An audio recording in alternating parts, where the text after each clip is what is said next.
वर्तमान में हालात ऐसे बन गए हैं कि संकट कहीं भी उत्पन्न हो उसका खामियाजा अरब मुल्कों को ही भुगतना पड़ रहा है। हाल ही में जब इजराइल ने ईरान के एल्युमिनियम और इस्पात संयंत्रों तथा परमाणु केंद्रों को निशाना बनाया तो तेहरान ने इसका प्रतिशोध बहुत ही अलग ढंग से लिया।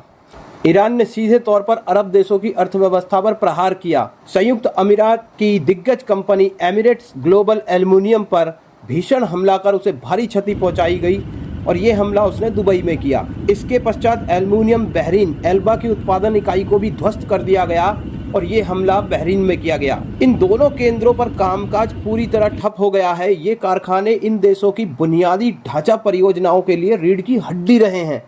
अरब देशों का अरबों डॉलर का निवेश अब मलबे में तब्दील हो चुका है ईरान के हमलों की वजह से। ईरान की कार्यप्रणाली अब जगजाहिर हो चुकी है। वो जैसे को तैसा की नीति अपनाता है। यदि ईरान के किसी विशिष्ट उद्योग पर हमला होता है तो वह अरब देशों में मौजूद उसी तरह के उद्योग को निशाना बनाता है। अब मेन यहाँ पर जो क्वेश्चन खड़ा होता है वो ये होता है कि जब अमेरिका और इजराइल को ईरान की इस रणनीति का पूर्वानुमान था तो इन महत्वपूर्ण संपत्तियों को अतिरिक्त सुरक्षा कवच क्यों नहीं प्रदान किया गया।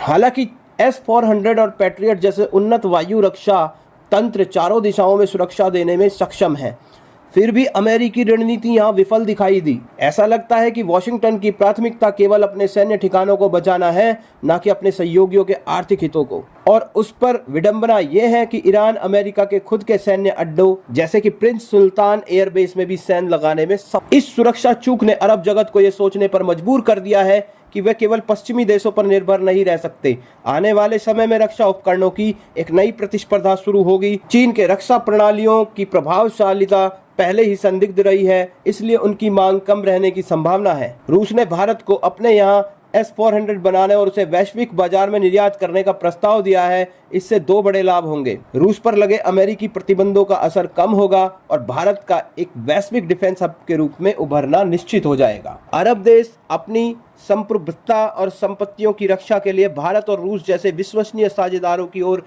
रुख कर सकते हैं, जिससे वैश्विक रक्षा व्यापार का ढांचा पूरी तरह बदल जाएगा। आपको क्या लगता है दोस्तों, और आप इस बारे में क्या सोचते हैं? अरब देश इस मोर्चे पर क्या रुख अपना सकते हैं? हमें कमेंट करके जरूर बताइए। लाइक कीजिए, सब्सक्राइब कीजिए अपने खुद के मोर्चे को।